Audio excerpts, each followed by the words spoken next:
नयाँ वर्ष 2082 मनाउन देशका विभिन्न ठाउँहरूबाट पहाडकी रानी नामले चिनिने तनहुँको बन्दीपुरमा करिब 45,000 पर्यटक घुम्न आएका छन्।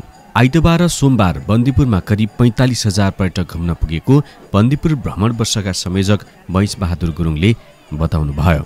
बन्दीपुर भ्रमण वर्षका संयोजक गुरुङका अनुसार नयाँ वर्षलाई लक्षित गर्दै यहाँ सडक खाना महोत्सव, संस्कृति झल्कने नृत्य प्रतियोगिता तथा विविध सांस्कृतिक कार्यक्रम आयोजना गरिएको थियो। यहाँ 15वटा भन्दा बढी कार्यक्रम भएको थियो। बन्दीपुरका ठाउँ ठाउँमा चुड्का, लाखे नाच, पुतली ट्रे, बिस्किट जात्रा, घाटु, बालन नाच, नृत्य प्रतियोगिता लगायतका सांस्कृतिक तथा मौलिक कार्यक्रम सम्पन्न भएको छ।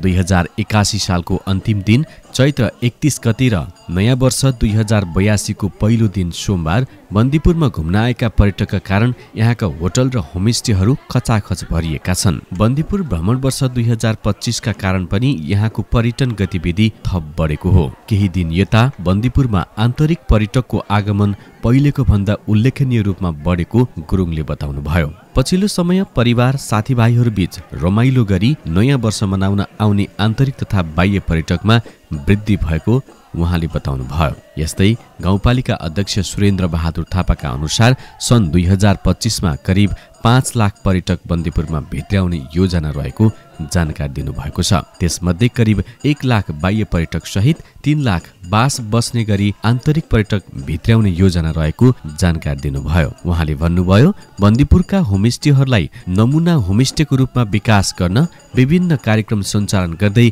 गाउँ गाउँसम्म पर्यटक भित्र्याउने योजना पनि अघि सारेका छौं। होटल संघ बन्दीपुर इकाइ अध्यक्ष फुलमती थापाले केही होटल शुक्रबारदेखि नै भरिएको जनाउँदै अहिलेको बुकिङ धेरै राम्रो रहेको बताउनुभयो। उहाँले बन्दीपुरका सबै होटल केही दिन यता भरिएका छन्, होमस्टे पनि कसैको खाली छैन, विगतको तुलनामा पर्यटकको आगमन बढेको बताउनुभयो। बन्दीपुरमा प्राचीन पुरातात्विक महत्वको बन्दीपुर बजार, टुँडीखेल, शहीद स्मारक, थानीमाई मन्दिर, खड्कमाई मन्दिर, विन्ध्यवासिनी मन्दिर, मुकुन्देश्वरी पदमार्ग, mini great wall, Ranivan, Tindhara picnic spot, गुम्बा, रामकोट, धरमपानी, कोरिखा होमस्टे, राष्ट्रिय बाख्रा अनुसन्धान केन्द्र, रेशम खेती, मौरी पालन र च्याउ उत्पादनका लागि किट विकास कार्यक्रम लगायतका पर्यटकीय केन्द्रको रूपमा परिचित छन्। नेवारी, मगर, गुरुङ लगायत जात जातिका विभिन्न सांस्कृतिक वेशभूषा र रीतिरिवाज पनि यहाँका आकर्षक हुन्। बन्दीपुरबाट धौलागिरी, अन्नपूर्ण, माछापुच्छ्रे, मनास्लु लगायत हिम श्रृङ्खलाहरू अवलोकन गर्न सकिन्छ।